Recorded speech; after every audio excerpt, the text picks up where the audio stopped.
Hey guys, I just recorded my arcade mode video and I forgot that I just have to give it a little bit of context.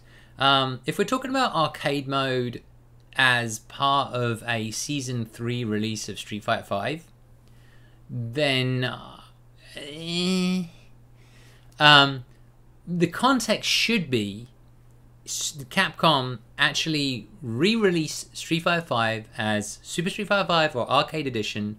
The reason you would do that from a marketing perspective is because a new game means new reviews, new PR, it's noise, and new eyeballs. Casual players, as people like to call them. I just like to call them video gamers. People who might have an interest in playing this game, right? So that's the context. You need that context because arcade mode, I think, has to come within the package of Super Street Fighter 5 Arcade Edition, whatever the hell it is. That's the context. Enjoy the video.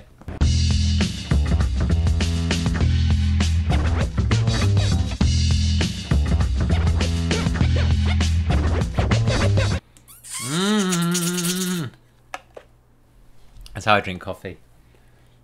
Totally normal in New York. That's how everyone drinks coffee. Alright, let's do this. Okay, arcade mode. I want to talk about arcade mode because I didn't talk about it in my top 10. It was on the list, but I forgot to talk about it. And I do feel a need to talk about it because a lot of people I see in the comments are sort of like FGC, hardcore FGC, going, fuck arcade mode. Oh, I don't need arcade mode.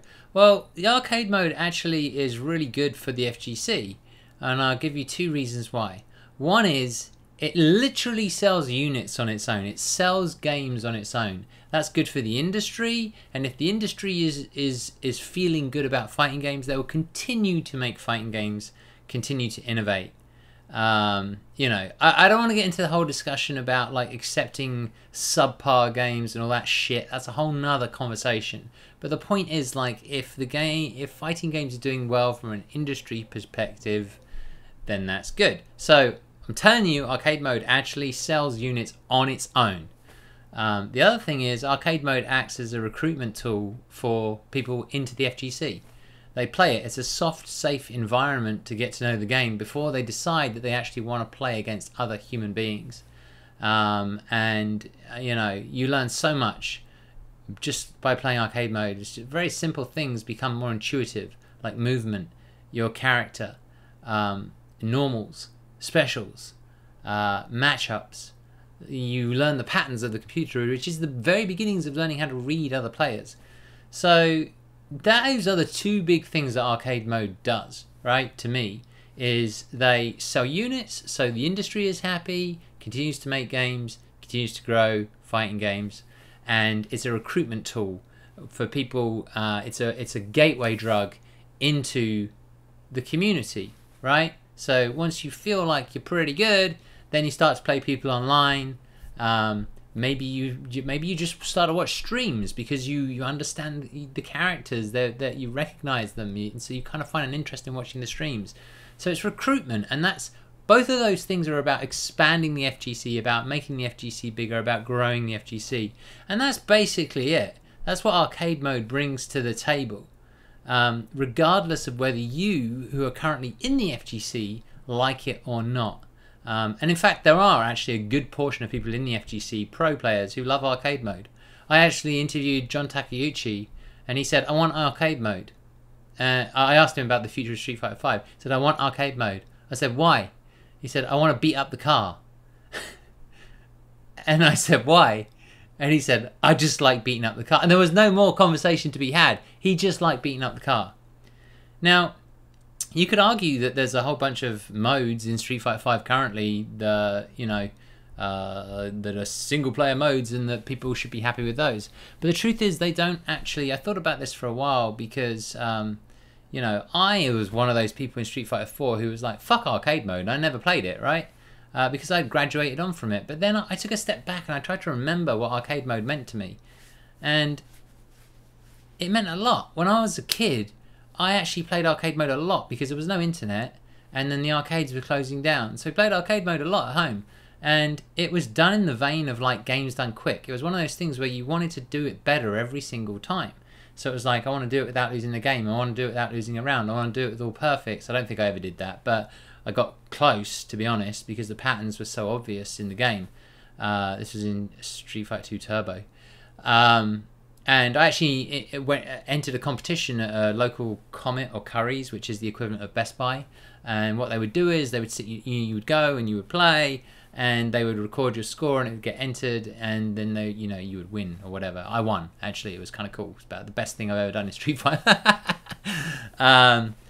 But yeah, it had that feeling. It was fun. It had the right mixture of gameplay, zaniness with the barrels and the cars and that stuff.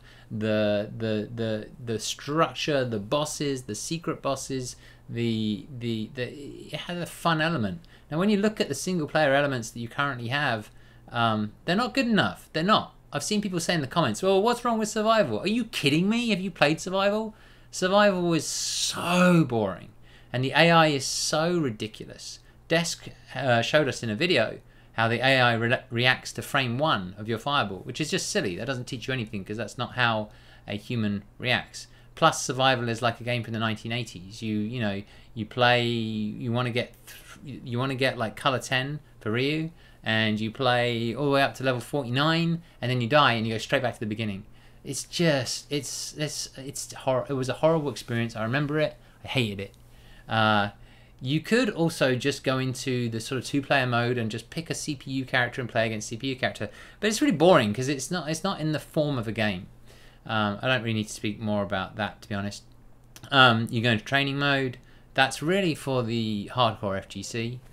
People who buy arcade mode buy it as a game. You can play the story mode. Brilliant. I mean, the story mode isn't brilliant, but it could be. It could be. I love the idea of a great cinematic story mode, where you actually feel, if it's written well, you actually feel something for the characters. You feel an emotional bond. There's nothing stronger than an emotional bond for characters and for story, which I think is great for Street Fighter if they get it right sometime.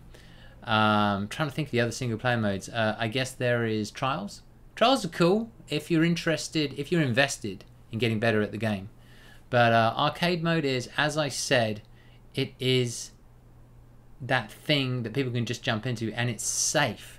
And there are some people, believe it or not, there are some people who just love single-player games and collaborative games. And when they come to fighting games, they want to play arcade mode because it's not confrontational.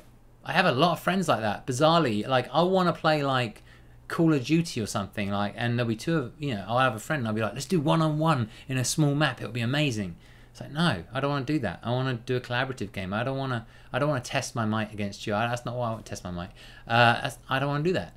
So, this should all be very obvious to people who understand the power of arcade mode. But I think what I really wanted to do was just explain to the people who don't care for arcade mode that even if you don't care about it, it actually has some very positive benefits to the FGC.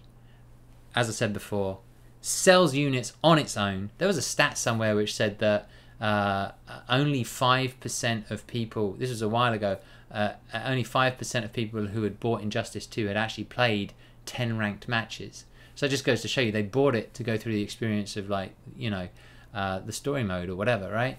The single player elements. That tells you a lot. So sales are important for the health of the FGC, for the health of Street Fighter and Capcom. And then of course it's a safe environment where you can practice, so that's important in terms of recruiting new players or even just people who just want to decide, oh, one day I'm going to watch the stream. That seems kind of cool.